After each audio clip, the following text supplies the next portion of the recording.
AI has not been unambiguously good. It has raised challenges and complications. None of this is inevitable. OpenAI and Anthropic and DeepSeek would like us to believe this is inevitable. It's not inevitable. The technologies that we choose to bring into schools are our choices. Hey friends, welcome back to Think Inclusive, real conversations about building schools where every learner belongs. I'm your host, Tim Villegas. Today's episode is about how generative AI is showing up in classrooms and what that actually means for educators who are trying to balance access, integrity, and inclusion. This conversation digs into the messy middle, the hopes, the headaches, and the big questions about what helps students learn versus what simply feels new. Our guests today are Justin Reich, Associate Professor of Digital Media in the Comparative Media Studies Writing Department at MIT, Director of the Teaching Systems Lab, longtime educator, and host of the TeachLab podcast, as well as Jesse Dukes, journalist, comedian, and veteran audio storyteller working with MIT's Teaching Systems Lab on the Homework Machine project. We talk about why AI has landed unevenly in schools, how teachers are experimenting to support students with different needs, and why listening closely to classroom voices matters more than rushing toward the next shiny framework. They also share what they're learning from hundreds of students and teachers trying to figure out when AI supports learning and when it gets in the way. And here's something fun to look forward to. You'll hear how a real harpsichord ended up in the production of The Homework Machine. Before we meet our guests, I want to tell you about our sponsor. This episode is brought to you by IXL. IXL is an all-in-one platform for K-12 that helps boost student achievement, empowers teachers, and tracks progress in one place. As students practice, IXL adapts to their individual needs so that every learner gets just right support and challenge. And each student gets a personalized learning plan to close gaps. Check it out at ixl.com/inclusive. Again, that's ixl.com/inclusive. All right, after a quick break, it's time to Think Inclusive with Justin Reich and Jesse Dukes. Catch you on the other side. Jesse Dukes and Justin Reich, welcome to the Think Inclusive podcast. Really excited for this conversation. Thanks. It's great to be here. Thanks for having us, Tim. All right. So you're here because of the limited series podcast that you have called The Homework Machine. And I just want to say up front, it is fantastic. And I think in the, 5 episodes in and out of 7, I can't exactly remember, but I think Busted was the last one that I listened to. It might be the best. Might be my favorite episode. It is really good. And I really appreciate the storytelling and how relevant it is to our audience. And I feel like the podcast was written for me. I think I am your audience. Good. Good. I'm glad you We didn't know you when we were writing the scripts, but I'm glad it feels that way. I think this would be a good one for Tim. Yeah. Oh, thanks, guys. And I think that, how our audience and how I listen to it may be a little bit different than maybe what you were looking for as far as audience goes. Is the people that listen to Think Inclusive are really laser focused on how this can improve the lives of learners with disabilities, how it can increase access and opportunity, accessibility in curriculum, and in schools in general. And so that's kind of what my lens is when as I've been listening and hopefully our conversation. And we have had discussions on this podcast about AI and the implications of how it affects learners with disabilities. So I'm wondering if you could just set the table here, and whoever wants to go first, what's the big idea you want people to know about what you've learned about how AI has impacted education? There's a couple things I could say to start. And so if we're talking about education broadly and not these domains of accessibility and learners with disability, I think the one big idea is that AI has not been unambiguously good. It has raised challenges and complications. And that's not to say that there aren't promising potential affordances of AI. And particularly, I think in the domain of accessibility and helping learners with disabilities, I think those are domains in which there's probably reason to be optimistic about AI's capabilities as we come to understand what it's capable of doing more and more. But to me, the one big idea is this has been something that has been challenging for schools and for teachers and for students to make sense of and to figure out. I'd say from one place we could start is with methods. So a thing that we believe really strongly is that when there are interesting and important challenges in education, the first thing to do is listen very closely to the people who are closest to those challenges. So if you're a school leader, if you're a district leader, heaven forbid you work in a state or a nonprofit or something like that, your day to day is probably pretty far removed from what's actually happening in classrooms. And that is the place where our attention should turn first, to really listen to students and teachers and tell us what's happening, what's going on, what are you seeing, what are you doing, how are you experiencing this? I think we often try to design schools for the way that we wish people learned rather than the way they actually learn, for the way that we wish schools operated rather than the way they actually operate.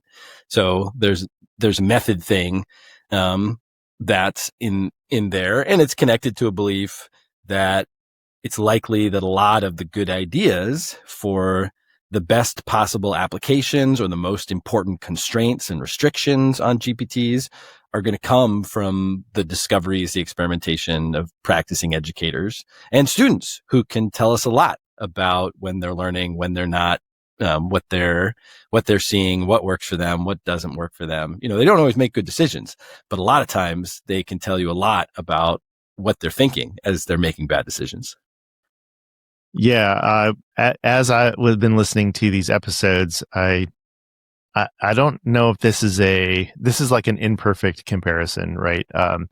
But when the internet and search happened, in the late 90s, I was working at a university library, and like my job was supposed to help people find research, and we had like these search engine type of things, right? That were specifically for research articles.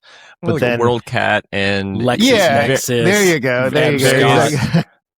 Yeah. I was there, man. And then all of a sudden, my boss is like, yeah, so there's this thing called Google that people are using. And I was just like, what is happening? And like it completely changed everything. And I feel like the GPTs, the chat, features, we're at this another moment of it's completely changing everything, and there's no going back and stuff like that. So, and what I'm hearing from the people that you're talking to in this series is, the institutions, the schools, they just don't know, like they don't know what they don't know. So they don't actually have any sort of guidance, on that. So it leaves a lot of teachers to be like, it's the wild, wild west, and I'm just going to do what I'm going to do. I'm either going to be really, really strict and hard and ban everything, or I'm going to, be lenient and kind of take in consideration the situation. But like no one is telling anyone what to do. And I'm wondering maybe if you could expound on that. Yeah, this is something that I and Jesse have been thinking a lot about. It's really important to start with the idea that no one knows what to do. You have plucked upon one of my favorite historical examples, which is the arrival of the web. Because I was teaching kids in a high school history classroom how to, do historical work on the web in 2003. And a really important part of that story is you were showing people how to do stuff in the late 90s. I was showing how to do stuff in 2003. The first peer-reviewed publication that showed verified, demonstrably, provably good ways to teach people how to search the web was published in 2019.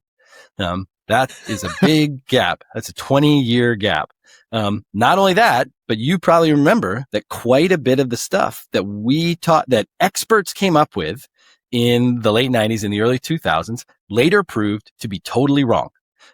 Was not just benignly bad, but I think really harmful to the development of a generation of young people's abilities to search the web, and probably detrimental to our democracy. So we taught people the CRAP test and these checklist methods, and .org and .edu are more trustworthy than .com, and don't use Wikipedia. So all these shibboleths that if you go back and you read the people at the time who are coming up with these things, they seem awfully sensible, and they're actually able to create these sort of worldviews that say, well, here's the first principles that inform this, and here's a little bit of like evidence that I'm getting of people telling me this is working and seeing it's working. They, a whole group of people convinced themselves that they had a good approach.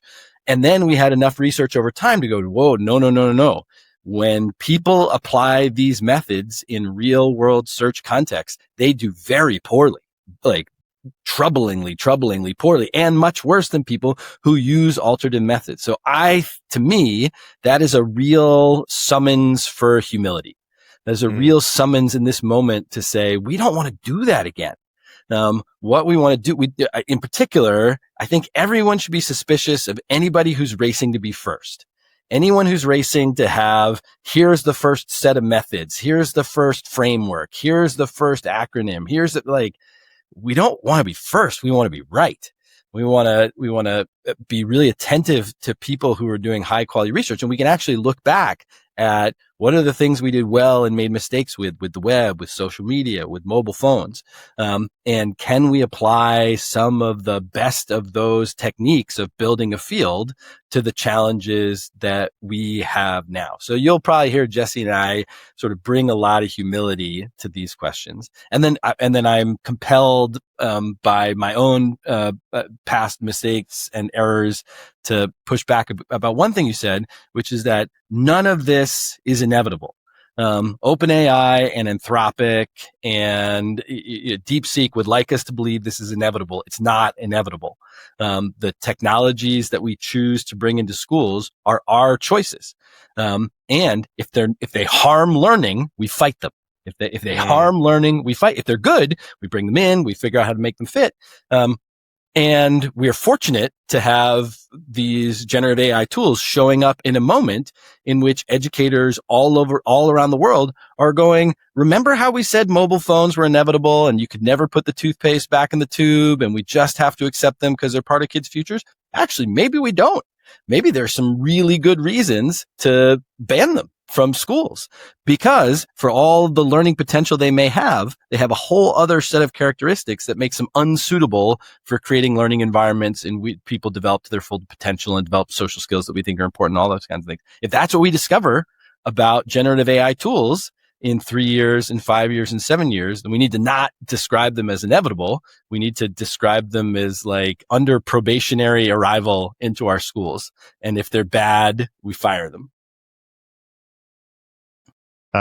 Jesse, I have a question for you. And it has to do with what your observation was of teachers being willing to talk about this. You said you had a lot of you interviewed a lot of teachers.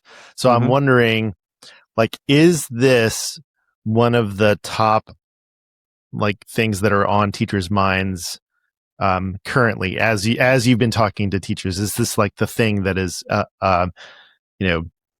filling up their top of the list? Top of the list, right? Not always, not, and often not. Often maybe it's in the top 5 things that they're thinking about right now. But also, we emerged from the pandemic, and so teachers are thinking, have my students re-socialized? Particularly since our reporting is going back to the fall of 2022, which is shortly after the pandemic. So, have they figured out how to, play together at recess and work in groups when I put them in groups? Many schools are dealing with, absenteeism, chronic absenteeism right now. There is the perpetual struggle with burnout and with funding and personnel issues. A lot of teachers are thinking like, how am I going to plan? Because I told my friend that I'm going to, cover their sixth period because they're sick and I'm not going to have my planning period. They're thinking about things like that. So AI tends to be in there. And I think probably teachers who have a lot of stressors right now and are struggling with a lot of things, the first thing they're going to be thinking about is cheating, because that's the most urgent concern around AI. You put out fires before you start figuring out how can I use this tool, for good. I don't know that I talked to any teacher who said this is the biggest concern. Maybe there were a few, but many of them described it as, wow, there's a lot that's challenging me right now. There are a lot of things that are making my job difficult and challenging right now. And right now, AI and figuring out what to do about generative AI just feels like one of them.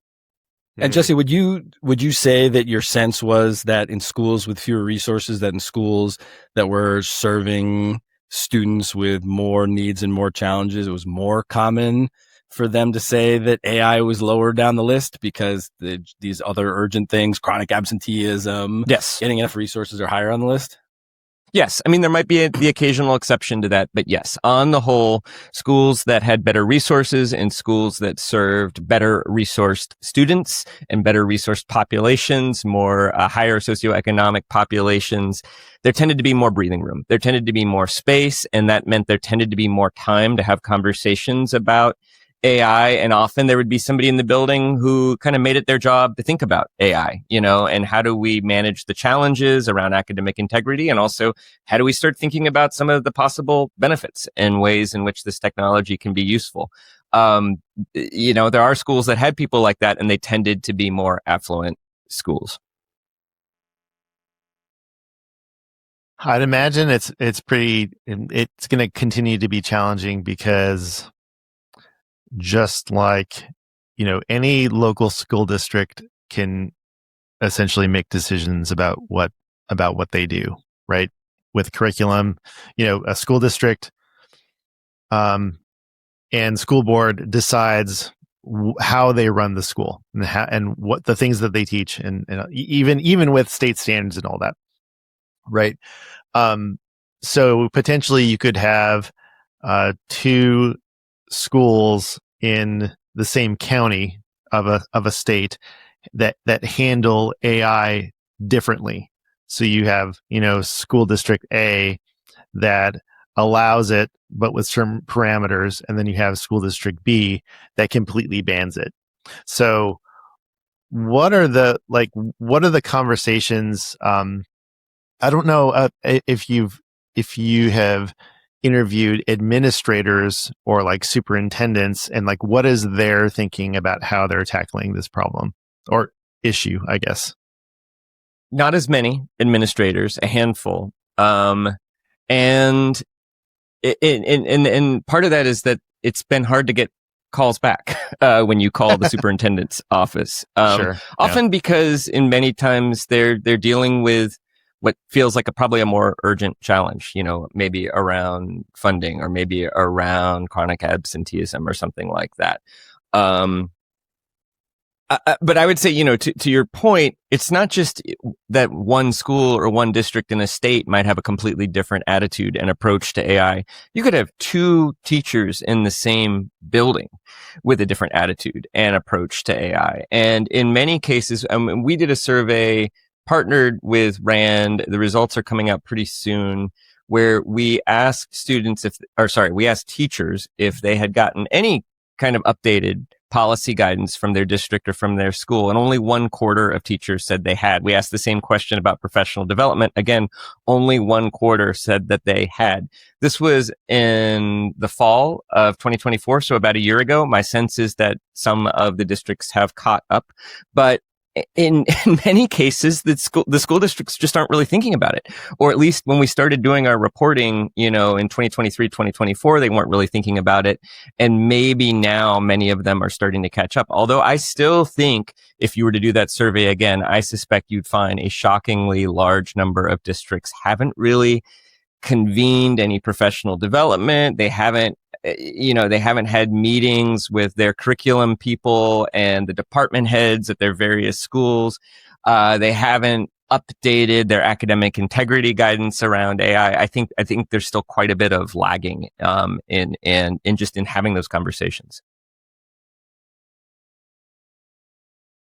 Really like that question about what are pathways that schools could take with new technology. And I think it's helpful to, again, put it in historical context. There are some technologies that have proven to be durable, and probably schools are glad that they have invested over the years in bringing the web into the schools and showing kids how to use the web. There have been other technologies. There are probably a whole bunch of schools that are really glad they never invested in smart boards. That every school that didn't buy a smart board is probably like, yep, saved a bunch of money, didn't waste a lot of time there. You could imagine that a thing that we learn in the future is that getting GPTs to spit out text is actually relatively easy.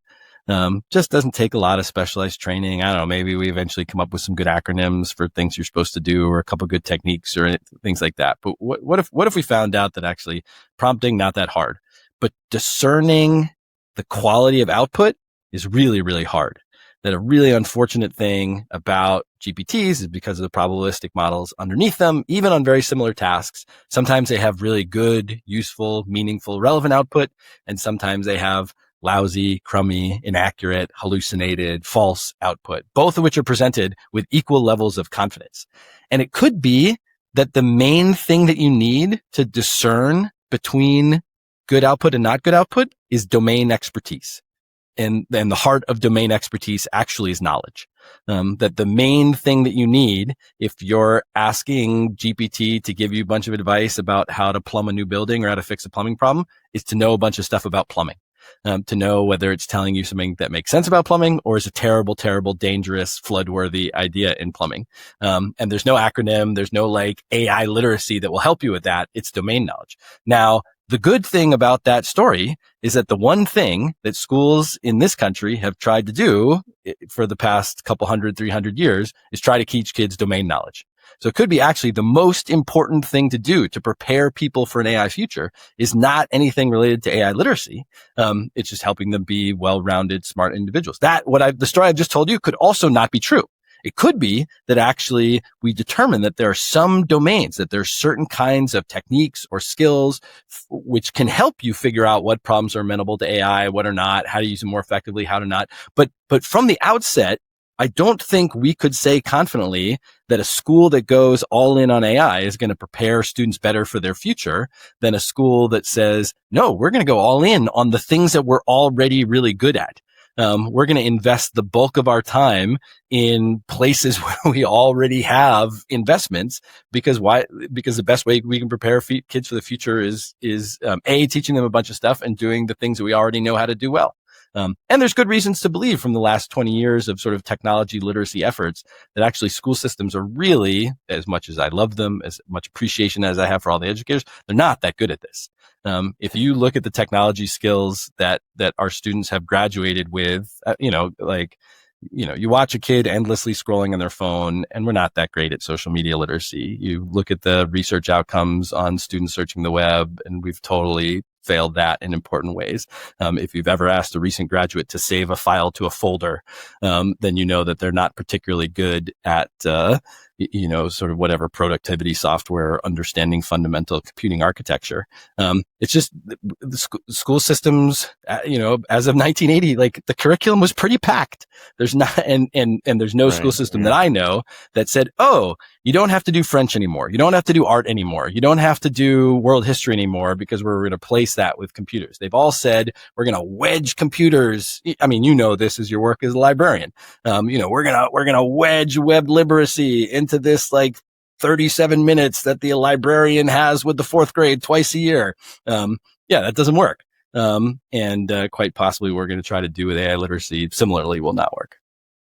And what, and like, what does going all in on AI really mean anyway? Coming up after the break, we dig into how uneven the rollout of AI has been in schools and why teachers in different contexts are feeling its impact in different ways. Justin and Jesse talk about what they're hearing from classrooms, the gaps in guidance, and how educators are trying to navigate the wild west of new tools while still focusing on what helps students learn. But first, a word from our sponsor. This episode is sponsored by Adaptiverse. If you're a special education teacher, you already know the time problem. Every week, educators spend 15 to 20 hours manually adapting curriculum, especially for students with complex communication needs. We're talking about non-speaking learners, AAC users, students with apraxia, or language-based disabilities. Creating personalized materials, building visual supports, designing multiple expressive pathways for the same lesson, it's critical work, but it's exhausting, and it pulls teachers away from actually teaching. Adaptiverse changes that. Teachers simply describe what they're teaching and who they're teaching, and the platform generates grade-level academic lessons, personalized to each student's needs, with built-in scaffolding and multiple ways to demonstrate understanding. And these aren't watered-down worksheets. These are rigorous lessons that presume competence and increase engagement through personalization. Adaptiverse is built on 60 plus years of combined education experience and is already being used to create more than 2,000 lessons in 35 states, with educators calling it life-saving and irreplaceable. If you're ready to get those hours back and focus on what matters most, visit adaptiverseapp.com to learn more. That's adaptiverseapp.com to learn more. With, like, okay, like how and with what? And are you going to, are you focusing on, a particular chatbot, or are you talking about a customized agent that is, specifically designed for a particular purpose? The most exciting things that I've come across are organizations that are customizing the power of this generative AI for a specific purpose. And I'll give you an example. We have there's an organization in Maryland called Adaptiverse, and they're focusing on helping teachers modify lessons that, if you have a social studies lesson, it's a middle school lesson, that lesson, like out of the curriculum box, right, is probably not tuned to certain types of learners. Mm-hmm. And so this chatbot will take that lesson and the profile of the learner and make it so that it is more accessible for that learner. And there's a lot of different applications, but I'm thinking of this one in particular. I think that is very, very useful, right? But it's specific, right? Or you can, I don't have a specific example, but just more of a, would this be cool? And I know that like teachers are doing it, is they are learning better instructional techniques by taking a lesson that is off the shelf or, from Teachers Pay Teachers, and then having the GPT rearrange the lesson so it is more either engaging or it has, different like evidence-based practices built into the lesson. So it's like enhancing the lesson, stuff like that. I think that is like the most exciting for the application of the teachers. Have you heard anything about that? Yeah, I think the kinds of use cases and examples that you're describing are among the most exciting stories and anecdotes that we've heard. And actually, 5 episodes, as of this taping, we've put up 4 episodes. We have 3 more coming, and the next 2 are going to be full of stories like the ones that you're describing. And in some cases, it is ed tech that has been built around artificial intelligence, maybe built around like the ChatGPT API or something like that, where the technology designers have developed modules to do the exact sort of things that you're talking about. Or it might be a particularly creative and energetic teacher who enjoys experimenting with ChatGPT. In an upcoming episode, there's a teacher named Eric Timmons. I would say he's one of 2 or 3 teachers who told me unambiguously, AI has been great, for his practice, is saving him time, is giving him new ideas, is something he exposes to his students. He teaches film, in Santa Ana, California, in Orange County. And majority of his students are Latino, majority are qualify for free or reduced lunch. They make movies, and he has them from 9th, 10th, 11th, and 12th grade. And he wanted culturally responsive text for his students. So he found a pretty, intense, I think, academic article on gentrification in Santa Ana, and he had his students read it. And then he's a fan of PBL Works and Project Zero.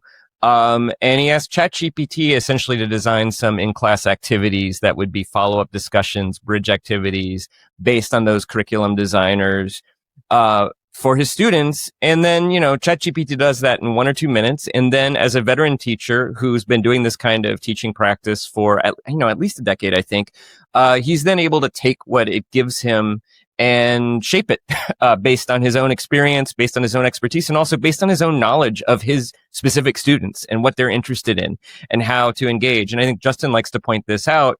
When we hear stories of teachers using these kinds of, we've had lots of teachers tell us if they're talking about downsides and upsides of ChatGPT or other AI, downside is almost always academic integrity challenges, cheating. There might be privacy, cyberbullying, that sort of thing, where most teachers have said they're already finding some benefit if they're using it in this way is differentiation of tests, of differentiation of texts or adapting pre-existing curriculum.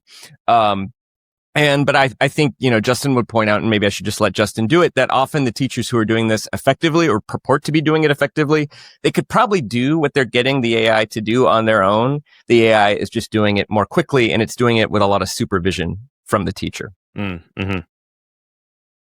Yeah, that they have a certain degree of expertise. They can discern, GPT made a good modification of this lesson, or it did a good job turning this article into a Project Zero thinking routine.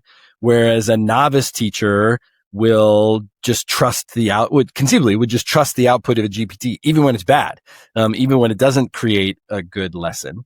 I often think one of the most striking teacher learning experiences I had was visiting High Tech High, which maybe some of your listeners know. It's a project-based learning school in Southern California. And I was visiting it when it was, 15 years underway or something like that. But the original art teacher was still there. Their school is sort of all about projects. And he clearly had many, many thousands of educators wander through his classroom, look at what's going on. And there was a moment when we were going back and forth when he stopped and had this kind of eyes turn red, sort of, there were like flames erupting from behind him, sort of gathered all of us and was like, do the project. That the most important thing that you can do to make effective project-based learning environments in your classrooms is for you to do the project before you make the kids do the project. Mm-hmm. There's a craftsmanship that sort of is underneath there that says, until you don't know that you have a good project until you have actually created the outputs yourself. And it reminds me that that act of tinkering with curriculum, that act of modifying document, that's part of the learning and preparing process for teachers. If the machine just spits out some things that you're supposed to do, you might be able to look at those, like an expert will be able to look at those things. Those are good things. Those are bad things. I'm just going to pick the good things. A novice has no idea. But both the expert and the novice, when they're coming up with things, are like, oh, I really do believe that actually the most important thing when I'm teaching about ancient Athens, this is from my own history as a teacher, is that we're really having a discussion about the merits of aristocracy versus meritocracy. That's like actually really what the heart, and I didn't know that when I started teaching ancient Athens. I knew it after I had taught and designed a bunch of lessons and read a bunch of materials, read things along with my students. Like, you're figuring this out as things are going along. And so to some extent, it could be that machines that bypass that, I think we're all pretty confident that machines that bypass thinking for students is bad. Machines that bypass thinking for teachers may also be bad. I also think that for any of these questions, we can start with the research that we already have. There are lots of reasons why teachers feel like they have to go to teachers pay teachers, but we know that when teachers grab random supplemental resources off the internet, then they're grabbing things that are poorly aligned with standards, that are not well designed, that don't seem to have they don't have a good trajectory of supporting students' learning. In contrast to either departments that are selecting high quality curriculum and using them together, or groups of teachers in some sort of less formal capacity. You don't have to select the best thing that Pearson, whoever, illustrative math, whoever published. You could come together and build a good thing yourself, but it's usually built with like some expertise in pedagogy, some expertise in subject material. If you're using AI to take really good materials and do some differentiation to serve different audiences, or to do, I love the way, I think the way you framed it, Tim, which is actually different than other people, was how do I pressure test this curriculum? Unfortunately, to me, that's a much more compelling framing than how do I churn this stuff out as quickly as possible. Mm-hmm. And it seemed, from the research we have, if we're going to make guesses, I would definitely bet on pressure testing high quality curriculum and making refinements than I would, making some garbage from paid teachers slightly less garbage or something like that. So there's a lot that we already know about how really good education systems work, that can help us make good bets and do, promising experiments with GPTs. Now I'm looking up the adjectival form of garbage. Yes. Well, I'm sure. good creative writing. Garbagey, I think. Garbagerous. Garbageois. It's from the French. So like there is no real shortcut like to being a good teacher, just like there isn't a shortcut to being a good student. In all the examples that I've heard so far in the homework machine, students, for whatever reason, they make a decision to use AI to finish a project, homework, write a paper, and they all have different reasons. But that in and of itself, like, doesn't actually, they haven't learned anything. And they may have checked something off of their list to do, but it doesn't make them a better student. Just as a teacher, who should be should be a master of their craft, of designing a lesson, of creating a lesson plan, of going through curriculum, deciding, what to include or not include, how they differentiate for a particular student, all that is skill, and there's no shortcut even if you use a GPT to do that for you. Yeah, I would say there are probably no shortcuts to being a good teacher. There may be administrative tasks that are not worth the time and energy that teachers put into them that perhaps ChatGPT or other AI can help with. I've had teachers tell me that they're using ChatGPT to draft letters or emails to parents, or to draft self-evaluations. There's some teachers who nervously talk about maybe using ChatGPT to help them offer kind of mid-project feedback to students. I think is the term formative assessment, that sort of thing. That also raises the question, though, to me, if a tool that is really good at generating formulaic writing is what you need to get something done, was it a valuable task in the first place? You know, if the self-evaluation process is designed in such a way that that ChatGPT can do an effective version of it, is it really a valuable self-evaluation process? I don't know.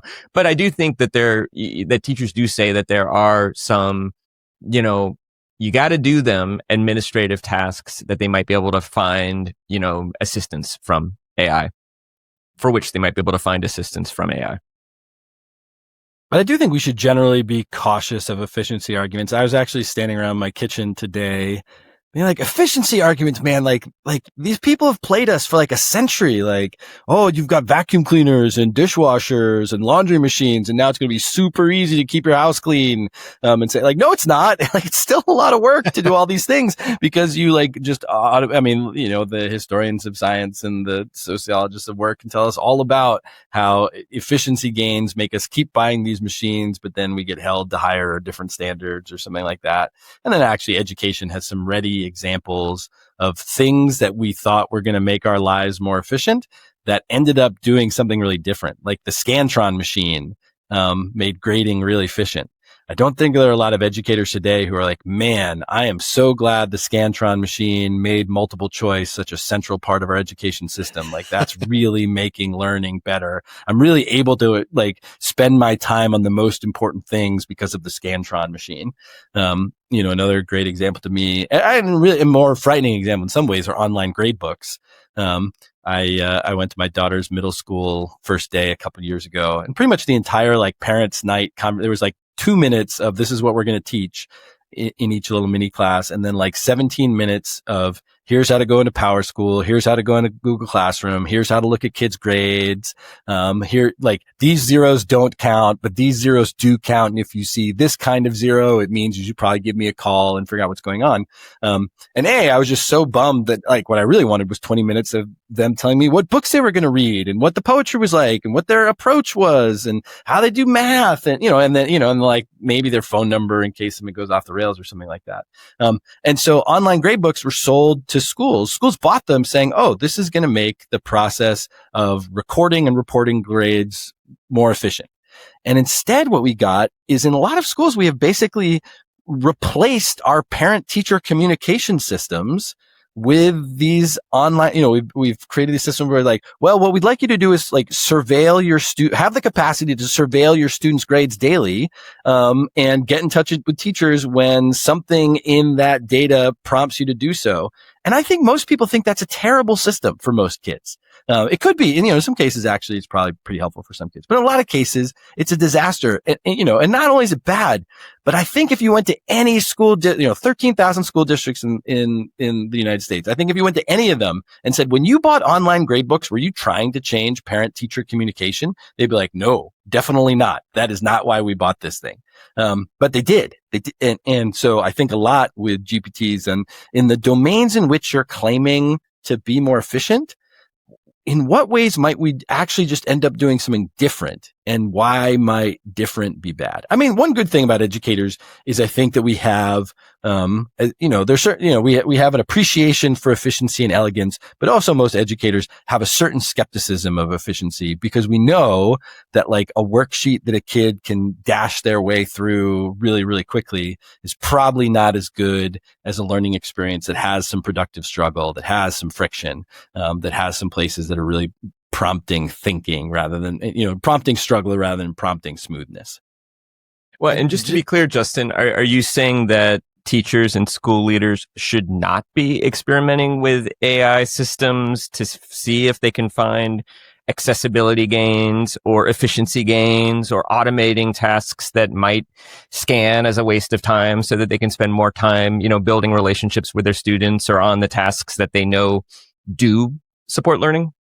I do think they should not believe that would be the outcome. I think you can go to any teacher who's been in the classroom for the last 20 years who has seen a remarkable change in the technology infrastructure of their schools. Go knock on the door of 20-year veterans and say, can you spend more time on the most important parts of teaching? because of all the technology that's in your building. And I don't think you will find many 20-year veterans who are like, yeah, this is the most efficient I've ever been in my career. The machines handle all the boring stuff, and I spend my time doing the most important things. Maybe some people will say that, but Tim's shaking his head.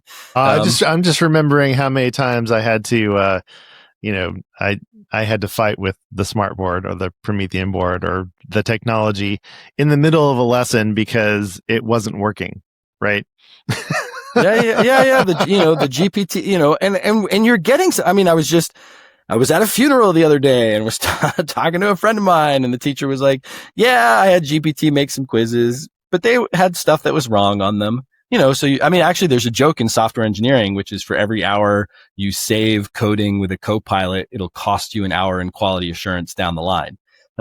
That basically the time that you save writing code faster, you pay for by fixing the errors that you've introduced from lousy code. And that's, the sort of quiz example is kind of a classic one.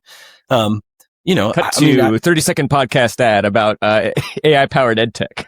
This podcast brought to you by Magic School, by School AI. Yeah. Justin and Jesse say, don't waste your money on this garbage. No, experiment with this garbage. But I won't tell you who our sponsor is for this podcast. So, well, yeah, actually, a thing that I've been saying over and over again is like, I've taken money from every technology company that you can think, just Google and Microsoft and CZI. Google is supporting our research right now. And actually, our contact there is really interested in what we're learning in what he called the sort of the socio-technical dimension of the technology that they spend, so much of their time focusing on. Yeah. Yeah. Okay. So one more question about, and this is for Justin.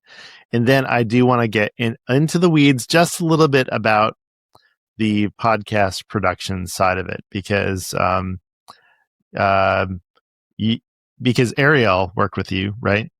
Yep. Ariel Nissenblatt. And yep. Ariel and I go way back.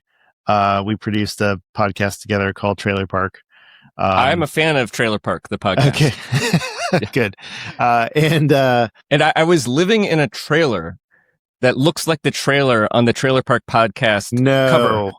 Really? When you launched that podcast. I did about 9 months in a camper trailer before settling in Los Angeles. That's wild. That's wild. I was a Trailer Park fan in a trailer. You're one of the OG trailers. Trailers? Trailer Parkers? I don't know. Those. I don't know. I don't know. Again, one of those. Look up the noun form. Okay, so Justin, how have you AI proofed how you are working with students, or have you? Dang, I haven't. That's what I have to do this week. My first class is on Wednesday. Jesse and I actually, right after this, are going to record a little segment. And I'm thinking about it. I'm struggling with it a lot. I have some assignments that took me 20 years worth of practice to kind of web proof. Like I have a bunch of assignments that you cannot answer with a Google search. And GPT does an okay job. I'll tell you about one of them. I teach a class called Learning Media and Technology, in which I have students take a piece of education technology, identify whether it's more inspired by kind of direct instruction or like constructionism, apprenticeship kind of thing. If it's more of a like Dewey sort of thing, more of a Thorndike sort of thing. And they have to explain why. And then they have to reimagine the technology as built by the other folks. So you say like Scratch is really more of a like Dewey constructionist kind of thing. What would it be like if the like direct instruction people had designed it? A great assignment. You've got to like take a thing, you've got to map it onto these two schema. You have to flip it into the other schema. You can't do a Google search for it. And GPT does an okay job. A thing I did last year was just ask my students, like, what should I do with GPT? And they were like, we're not going to use it. Your class is a lot harder than the other electives we could have taken. And like, if we just wanted to blast through, we would have taken something else. And I was like, oh, you flattered me, students. Go on that. It's just like, they saw you coming. On. Perfect. Yes. I was just like, oh, the perfect way to like get me out of it. What I'm doing this year though is, there's good kind of scientific inquiry about whether recognition can be, how does recognition compare with generation as a learning activity? So what I'm going to do is not have students write that essay. I'm going to have them write 10 of those essays quickly. I'm going to say, go to GPT and come up with 10 versions. Let GPT do 10 versions of this exercise, read across them. This is something that I couldn't have had you do before. I couldn't have had you do this exercise 10 times. It takes too long, but the machine can do it 10 times. And so then we're going to see what you learn by looking across 10 of these machine-made examples, and you'll pick one of them and refine it. So I'm I'm going to introduce that to them next Wednesday. In about a month, I'm going to test that assignment. We'll see how it goes. So are the 10, sorry, let me ask a question about the 10. So are you going to have them do like 10 discrete prompts, or are you going to have GPT say, ask GPT 10 times, pick a technology, compare it to these two frameworks, take the technology, design it. Basically have GPT write the essay, but have it write the essay for 10 different technologies quickly. Gotcha. Read across these 10 fast drafts you came up with, and then pick one of them to refine. But the other, I'm going to ask my students, like, what do you think? This is what I'm going to try. What do you think of this assignment? Do you think we should do it? I'll probably encourage them to do it this way, because I introduced this last year, and the students were like, nah, we'll just write the essay. I also teach a class called Introduction to Media Studies, where a thing that me and my colleagues have done for decades is to have people not use media for a day. For this generation of students, it's a very powerful, unique experience for them to not use their phone for a day, not use computer screens for a day and stuff like that. And for that essay, I'm going to do the thing which everyone tells you is no longer possible, and just tell them not to use ChatGPT. I know I'm going to have to do some work on the front end to convince them that this is really a rich learning experience that they will learn from the most. But the other thing I've been thinking a lot about is I've spent 20 years teaching kids to write better, and I'm really certain I can help you do better. And I'm almost positive that you doing the work yourself is absolutely essential to me helping you do better. And that if you use this crutch, I don't know that I can help you anymore. I know I can help you if you do it the way that I'm used to. I don't know that I can help you this other way. So those are kind of two examples. One of which, they're sort of both, they're kind of, none of them are AI proof. And one is like, all right, well, if we're going to do this, let's go all in. And the other one is pleading, coming up with the right context to plead with students. Just like your second grade teacher told you not to use a calculator when you were doing that math worksheet. I'm telling you not to use ChatGPT now, because just like memorizing your multiplication tables really matters, writing things yourself really matters. And then who knows what students will do. If I might tie Justin's answer back to the Homework Machine podcast too, in episode 3, we talk about 3 strategies that teachers use to try to keep their students from using AI to bypass learning. Justin has kind of suggested a 4th one here, which is also something we've heard from a few teachers. So Justin is doing a version of what we're calling version 1, monitor and communicate, which we could also just call plead with your students. Plead. This plead is what it feels like right now. This is why I think it's important that you don't use AI to do this particular assignment. It's because I want you to learn. We have one teacher, Maria, talking about students' dendrite connections failing. And in some cases, teachers believe that their relationships with their students are so strong that pleading may just work, right? Or that their students value learning, or that it's a combination of some of that pleading plus, and I'll be watching you and you'll get in trouble if you do. Like a little bit of that pleading. There's the classic right now, many teachers are relying on detection, Turnitin, other detection software, or their own kind of hacked detection where they, put invisible tiny font text into the prompt, and that causes the AI to spit out something kind of funny. A lot of people are AI proofing with pencil and paper, pen and paper, composition notebooks, or, you're going to do this assignment in class and I'm going to watch you do it. I'm going to watch you handwrite it. And that can work pretty well, but of course it's not ideal for all assignments. It's not ideal for projects. It's not ideal for assignments that, the teacher wants the students to do at home. And then Justin just articulated a 4th, which I guess we could call lean in, right? Go all in, out AI the students. All right. You want to use AI? Now you really have to use AI. It 10 times. You're going to use it until you hate it. Exactly. It's like, oh, you want to eat Jell-O for dessert? Fine. Oh, it's the bog trotter. You want to eat Jell-O for breakfast? It's Bruce Bogtrotter from Matilda, who eats a bite of the Trunchbull's cake and has to exactly. Oh my gosh! Yes, exactly. I'm going full Bogtrotter on my students. I love it. I mean, but there are some teachers who have interesting experiments in this zone, where they are encouraging their students to use AI in sort of experimental ways, and then getting their students to evaluate the output and making that evaluation and that kind of iterative process part of the project or part of the graded assignment in the school. And that certainly seems interesting. I'll be interested to ask Justin how it goes.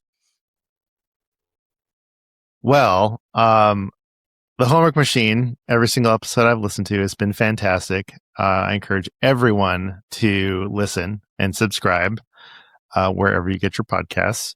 And this is a 7-part limited series. Is that correct? Yes.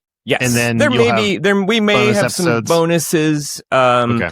And, it was brought about by some very generous funding by specific funders who you can hear in the credits. And, if the fund, how shall I put this?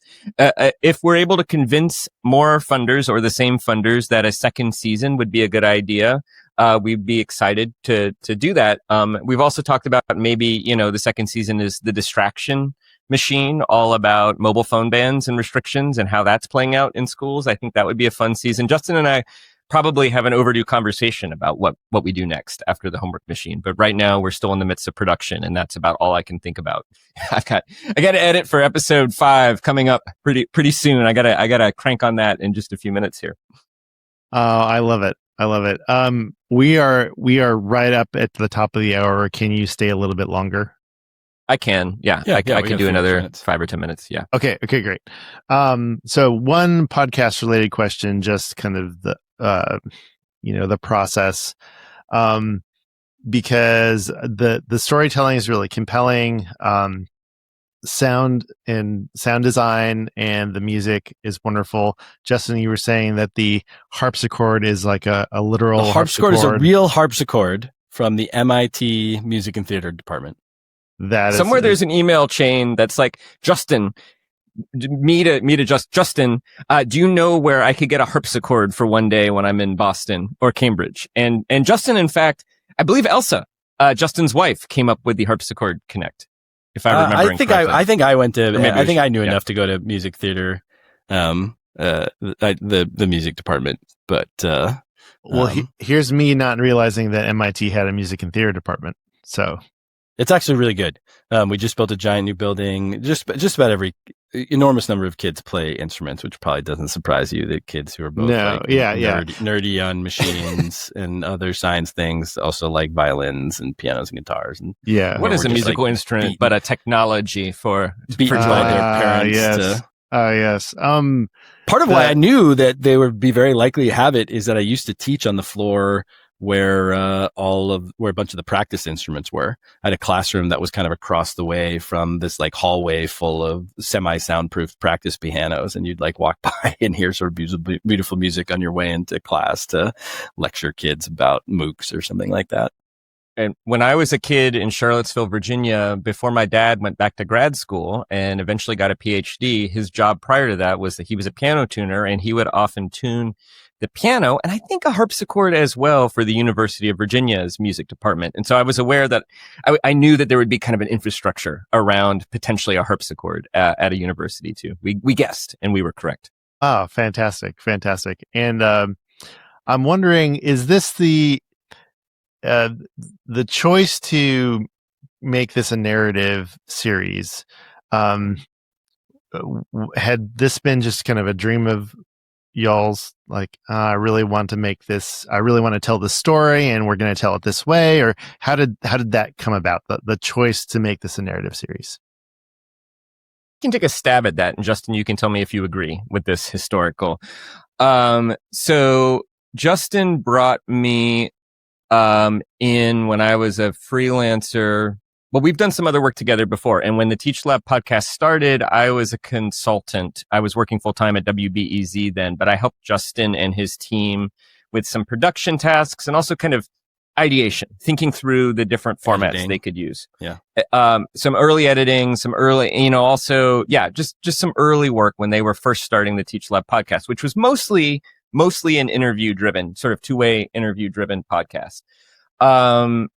Justin and I figured out in late 2023 that it would be interesting to talk to teachers and students about this topic.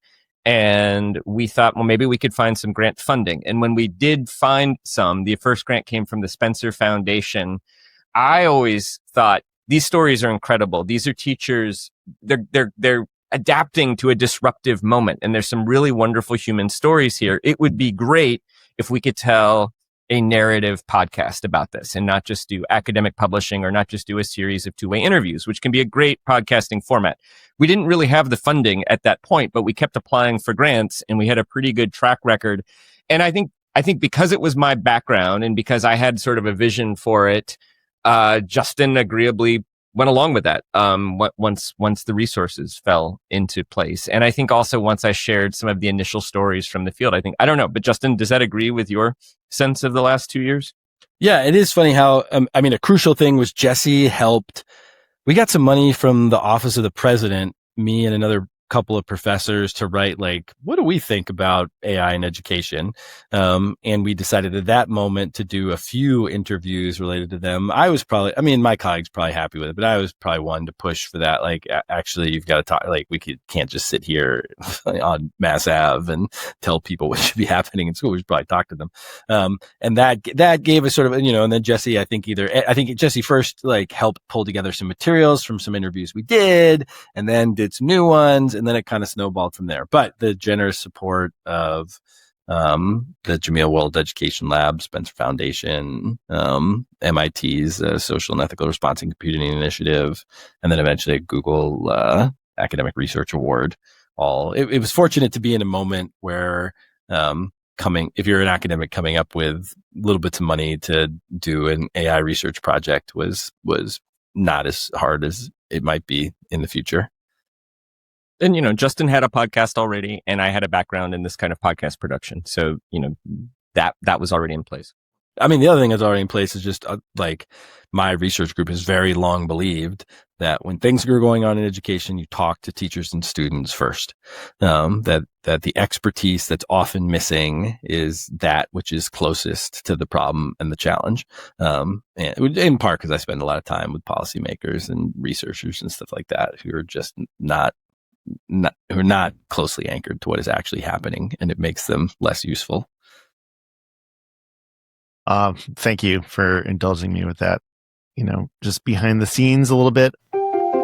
We've been talking about how teachers are navigating AI in real time, the trial and error, the experiments, and the very human moments that come with figuring out something new.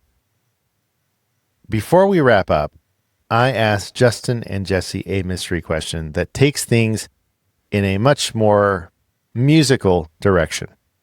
Here's how that went. If I can have you just for one more question, I like to end my interviews with a mystery question. Typically, they are written by my 13-year-old, but I'm fresh out of questions. So I cheated, and I asked my friend, Copilot. So I need you to give me somebody, Justin. We'll go with Justin. Give me a number between 1 and 10. 4. All right. So what is your go-to karaoke? So let me say that one more time. What is your go-to karaoke song, even if you can't sing? I have more of maybe my walk-on song is okay. I like this too. Is Rodeo Clowns with G Love and Jack Johnson. Disco ball spinning, all the music and the women and the shots of tequila, and they said that they need you, but what they really need is just a little room to breathe. Rap, sort of. Yeah. So folk rap. It has like a great drum beat. Specific. You time it so you punch through the paper, or you hop over the wrestling rings right when the drum beat lands. Oh my gosh! And I would karaoke that. But like you could also just do nothing compared to.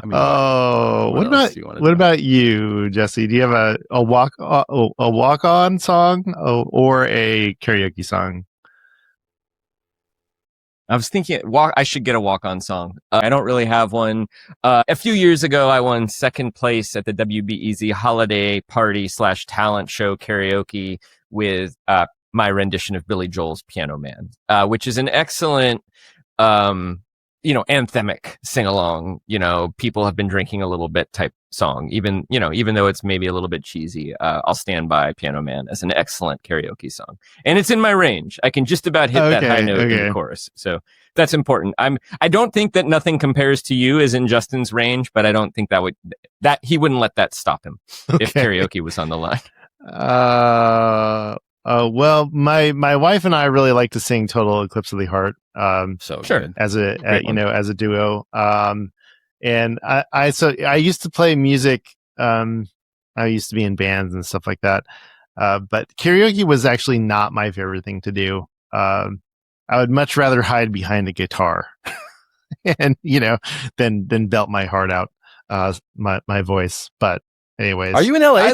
I love karaoke. I mean, I wish that we as a culture just got together and sang more, that's something that doesn't seem to happen as often as it used to. And I think that karaoke gets people doing that. And that's why people love it. Like secretly, we all just want to sort of, be in a group of people and sing along. But there's something about 21st century life that doesn't allow that as often as we'd like to do it. I also was in bands though, and I probably do enjoy that more than karaoke, but I'm always up for karaoke. Jesse Dukes and Justin Reich, thank you so much for being on the Think Inclusive podcast. We Tim, appreciate this was a fabulous conversation. Thanks for your great questions and giving the homework machine a careful listen. It's a real honor. Thanks so much, Tim, and we're honored that you took the time to listen to it and to bring us on. That was Justin Reich and Jesse Dukes. Here's what I'm taking away from this conversation. Educators are still sorting out what AI actually means for day-to-day learning and how important it is to slow down and listen to the people closest to kids and stay grounded in the core work of teaching. Justin and Jesse reminded us that new tools don't replace good thinking or strong relationships, and that inclusion still comes down to designing environments where every learner can participate and grow. And that's right in line with MCIE's mission, removing barriers, centering learner variability, and making sure students with disabilities are fully included in their neighborhood schools and classrooms. Here's one practical step for educators. Pick one upcoming lesson and run a small experiment. Use an AI tool to draft a few variations of a task or text, and then look at them with a critical eye. Ask yourself, does any version reduce barriers for a student who often gets stuck? The goal isn't to let the AI decide, but to help you notice new possibilities you might refine with your own expertise. Share this episode with a colleague who's building inclusive schools. Rate and review us on Apple Podcasts or Spotify. Follow Think Inclusive wherever you get your podcasts. Shout out to everyone that attended the Educating All Learners Alliance Community of Action this last weekend. I had the opportunity to be a coach this time around, and big thanks to Aurora Dreger for leading that event. I hope to be part of it next time. What's on your mind right now? I'd love to hear about it. You can always email me at tviegas@mcie.org. Okay, time for the credits.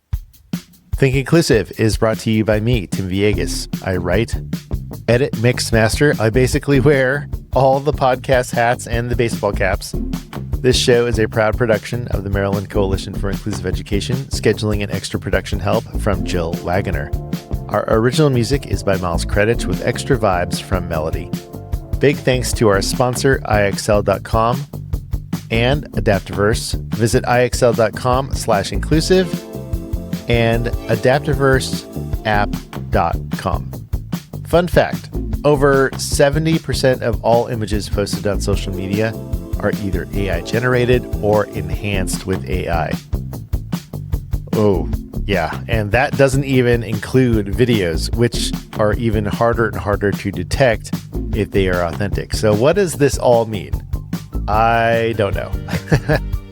Though it's really hard to believe anything anymore that you see on the internet.